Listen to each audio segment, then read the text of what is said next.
होणारी फारच वेगवेगळी डाएट्स करण्यापेक्षा पारंपरिक पौष्टिक पदार्थ रोजच्या आहारात असणं उत्तम असतं। ज्वारीची भाकरी तशीही हेल्दी असतेच, पण ती अजून जास्त हेल्दी होण्यासाठी काय करायचं ते आजच्या व्हिडिओत पाहू।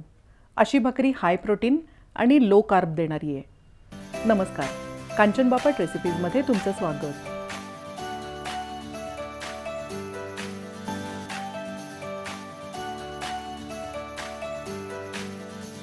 हे पहा, हे अर्धा किलो अख्खे मूग आणि अर्धा किलो ज्वारी आपण पीठ करण्यासाठी वापरणार आहोत।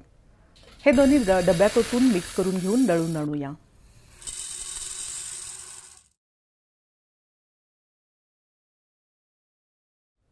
आपलं ज्वारी मुगाच्या मिसळीचं पीठ तयार आहे। यात फक्त मीठ घालून आपण भाकरी करणार आहोत। परातीत 2 वाट्या पीठ घेऊ, मीठ घालू, थोडं थोडं पाणी घालून नेहमीप्रमाणे पीठ भिजवून घेऊ। यात मूग घातलेले असल्यामुळे पीठ थोडंसं चिकट होऊ शकतं, त्यामुळे यात एकदम जास्त पाणी घालू नका। माझी जी मदतनीस ही भाकरी करतीये तिला भाकरी करण्याची सवय आहे, त्यामुळे ती अगदी सराईतपणे भाकरी करतीये। तुम्ही पहिल्यांदाच भाकरी करत असाल तर काळजीपूर्वक पीठ भिजवा आणि ते भरपूर मळून घ्या। पिठाचा मध्यम आकाराचा उंडा घेऊन कोरड्या पिठात घोळवून आधी हातांनी आणि नंतर परातीतल्या पिठावर भाकरी थापून घेऊ। बघा, भाकरी थापल्याचा कसा थपथप आवाज येतोय।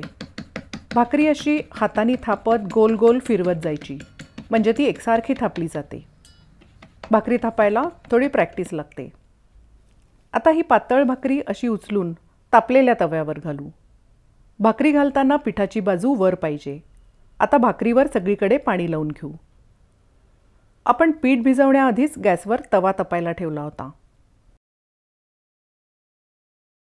आता खालून भाकरीवर थोडे डाग पडायला लागले की तवा बाजूला करून भाकरी डायरेक्ट गॅसवर भाजून घेऊ, म्हणजे ती अशी छान फुगते।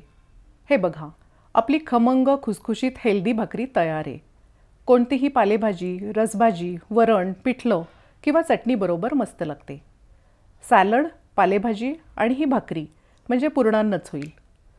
याच भाकरीच्या पिठात लसूण, मिरची, पालेभाजी घातली तर ती नुसत्या लोणी किंवा तुपाबरोबर खायलाही मस्त लागेल आणि पौष्टिकही होईल। ज्वारी मुगाची भाकरी परफेक्ट होण्यासाठी या काही खास कांचन बापट रेसिपीजच्या टिप्स लक्षात ठेवा। ज्वारी आणि मूग दोन्ही समप्रमाणात घ्या। पीठ ताजंच वापरा। पीठ फार जुनं झालं तर भाकरी नीट थापता येणार नाहीत आणि त्याला कडवट चवही येईल। पीठ भिजवताना त्यात पाणी थोडं थोडं घालत पीठ भिजवा। एकदम जास्त पाणी घातलं तर पीठ चिकट होईल आणि मग भाकरी नीट थापता येणार नाही। हे पीठ भाकरीशिवाय पोळ्या, धपाटे, थालीपीठ, पुऱ्या अशा कशाहीसाठी वापरू शकता। आजचा व्हिडिओ तुम्हाला कसा वाटला ते मला नक्की सांगा। तुम्ही जर कांचन बापट रेसिपीज हे चॅनल पहिल्यांदाच बघत असाल तर ते प्लीज सबस्क्राईब करा, वेगवेगळे व्हिडिओज बघा, आवडले तर लाईक करा आणि आपल्या मित्र आणि नातेवाईकांबरोबर शेअरही करा। Happy cooking.